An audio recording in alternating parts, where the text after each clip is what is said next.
Chris O'Zollins. Look at that throw, man. This is pretty cool. We are at the Christie Lake Disc Golf Course with Chris O'Zollins. He's with the Ontario Disc Golf Association, man. Tell us about the sport and the popularity. It's really growing during COVID-19, isn't it? Oh yeah, it's huge. We probably experienced 40% at least growth year over year right now during the pandemic, because it is one of those things that the Ontario government's announced. It's still a viable exercise opportunity. And it's a great way for people to get out, even obviously in the element. So when you were talking to me about it and its popularity, it's really taken off more than people would think. Oh yeah, absolutely. Winter's always kind of been the off season for disc golf. Not really having an on season this year has kind of forced people into doing this right now. Not a lot of people know this, but we have 113 different courses in Ontario right now. So it's a great opportunity Ontario-wide for people to get out and try to do something with their households, respecting COVID protocols. Right now, it's a great exercise opportunity still. And what about the pro disc circuit you were telling me about? There's people that make lots of money at this as pros. Oh yeah, well, we were in the parking lot earlier, and Justin was asking me about, can people actually make money doing this? And I told him about Paul McBeth's new McLaren that he posted on Instagram. He's probably the top disc golfer or money earner in the world right now. There are quite a few people down in the States and in Canada who are touring and making a living off this. So we're going to learn a little bit as we go through these segments, but where can people get out and play disc golf locally? So right now we're in Hamilton, so Christie Lake Conservation Area has a great course. That's where we are right now. The Bronte Creek Provincial Park in Burlington also has a great course, and La Fortune Park in Caledonia also has a great course. The city of Burlington and Hamilton are both running initiatives for the winter where they're setting up temporary winter courses at Tyandaga Golf Course in Burlington and Kings Forest Golf Course in Hamilton. Those should both be in by the end of January. So those are pretty interesting opportunities and kind of spreads the disc golf love out across our area here. If you actually download for your phone an app called UDisc or visit the OntarioDiscSports.ca website, you can view where other local courses are in Ontario. I highly recommend the app. It's free. And it has a map, wherever you are in the province, you can kind of scan, see courses, reviews, post your scores, what have you. So it's a great resource if you want to see one of those 113 disc golf courses in Ontario. All right, man, we'll check it out. And when we come back, we're going to throw some discs. Let's do it. Let's learn how to disc golf, baby. Back with Chris, who has all of the different kind of discs that we need. I didn't know there was so many. I thought there was just one main one that you would throw around. So take us through it and then maybe teach me a little bit how to throw. Yeah, sure, Justin. So this is the disc everyone knows. Everyone's dad, mom, aunt has thrown this on a beach. This is also what we use for Ultimate Frisbee. This is a traditional 175 gram Frisbee. Now, you can tell these are different disc golf discs. They are much smaller than the Frisbee and much, get this out here, much thinner as well. So I'm gonna toss this aside for a second. These all weigh the same as that Frisbee, but more of their weight's put in the rim. In disc golf, we have drivers, which have a thick rim. They're meant to be thrown far, long distances, very ballistic. We have mid-ranges, have a slightly smaller rim. They're meant to be thrown, certain distances, 200 to 300 feet. And then we have putters, which are even smaller than the mid-range. The bottom rim on this is the smallest, but it has the most glide. So it's gonna stay in the air without being thrown that hard. Here we have all three. And to play certain holes, certain discs go left, certain discs go right. So you kind of have to have a full bag of discs that cover all your shots.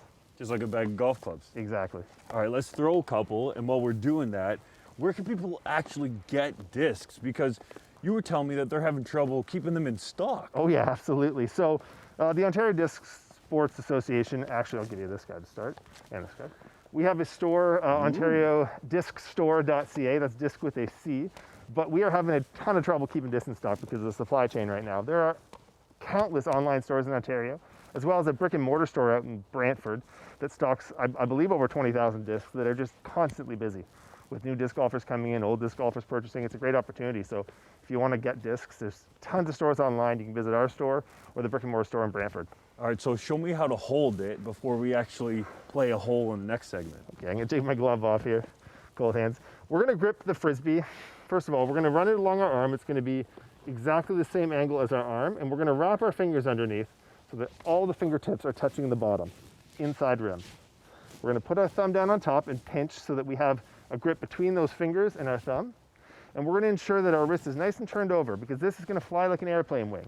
If we turn it left, the disc is going to go left. If we turn it right, it's going to go right.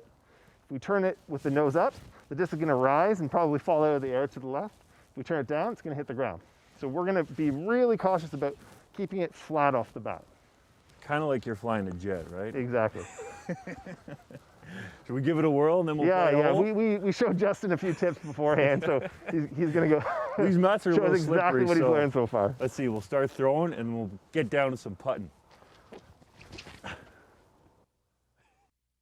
All's quiet on the course. Chris is putting on the green. Nails it right into the cup, just like real golf. Oh yeah. How is it similar? Because we started on the tee, you just put it in the hole. That was beautiful. How is it similar to actual golf? So it's structured very much the same way. You would hit off a tee, you throw off a tee here. If you have a shot that's in the fairway, not necessarily a putt, you're going to tee off behind, or you're going to throw your next shot behind the disc. You have to be about the size of a paper behind the disc when you throw that leading foot. And you're going to throw towards the basket. Once we get close enough, we call it the circle. It's 10 meters. You kind of then transition into a putting motion instead of a throwing motion, where you keep the disc in front of you. And to hole out, to finish the hole, like you have to putt a ball into a hole in ball golf, we call it holing out. It doesn't really make a lot of sense. You have to end up with that disc hitting the chains and coming to rest in the basket. You make it look so easy. Only took me 2 there. 50% is great. Are there any penalty strokes? Actually, yes. This is a self-governed game. So when we're playing competitively, if you do commit a fault, a foot fault, or an error with as far as placing your disc or going out of bounds, you receive a penalty stroke. Your card mates are the ones who govern you in this game. So it's kind of a good faith game. You know, you don't get a lot of animosity between card mates, but everyone obeys the rules pretty much. What if you go in the water? It's gone. Last place it was in bounds, you're going to play from there. And most of the crazy disc golfers in Ontario probably swim out and get their disc. Oh, really? Oh, yeah. Can you throw it from there if you can set your feet in the water? Because in golf, sometimes when your ball's in there and you can hit it, you Yeah. see the guys roll their trousers up and go down. So not technically, but it depends kind of what group you're with. So Okay, absolutely, okay. yeah. No bunkers in disc golf? There are bunkers in disc golf. Actually, a lot of disc golf courses are on ball golf courses, so it's a shared property in Ontario. So a lot of times we play sand traps as hazard. We don't go on ball golf greens. You know, walking on greens isn't a great concept. But Scarlet Woods in Toronto, Foxwood up in Baden, which is just outside of Waterloo. We had Annandale just east of the city, Feskew's Edge in Brantford. A lot of ball golf courses are transitioning to hybrid courses, where they also include disc golf as well. People generally know where to go to get golf clubs, but where can you get disc golf set, and about how much do they go for to get started? Okay, so earlier we mentioned that Ontario has a ton of online stores, OntarioDiscStore.ca. You can go to a friend of mine, TopLink Disc Golf. You can go to True North Disc Golf. They're a brick and mortar out in Brantford to get your discs. Now, off the bat, you know, places like Canadian Tire, Home Depot actually was selling discs in baskets for a while as well. You can get starter kits there. We also sell them online. They're pretty cost effective. You're looking at $30 for a set of 3 to start. You really only need one, maybe a mid-range or a putter to get kind of into the game. But I mean, you'll quickly see, once you get into it, you'll have a bag full, you know, 10, 20 discs really quickly. And why is it so addictive? Because you've really taken to it. Yeah, absolutely.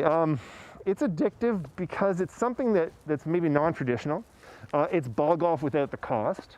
And there's a whole, I guess, paradigm behind disc golf where, you know, there's this, you know, everyone's going to kind of elevate everyone else in the sport, a lot of positivity.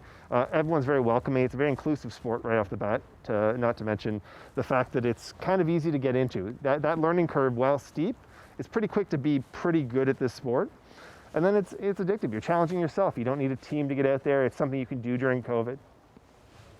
So we're going to talk about that a little bit in the last segment, how to follow the protocols, but we got to play some more disc golf. This is actually pretty cool. Chris is right.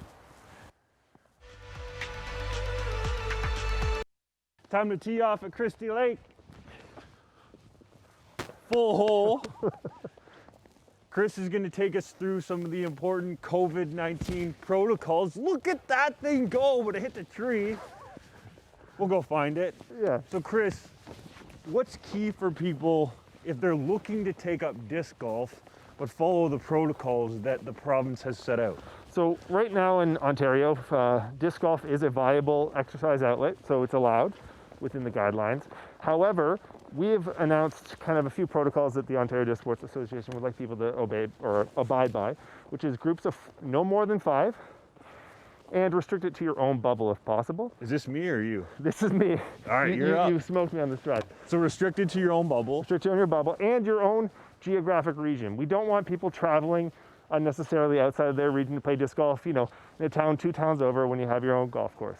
So stay local and restrict it to your own bubble right now. Groups of 5 or less. Come to Christie Lake. If you're in Hamilton, come to Christie Lake. All right, I might have a shot to beat the pro here.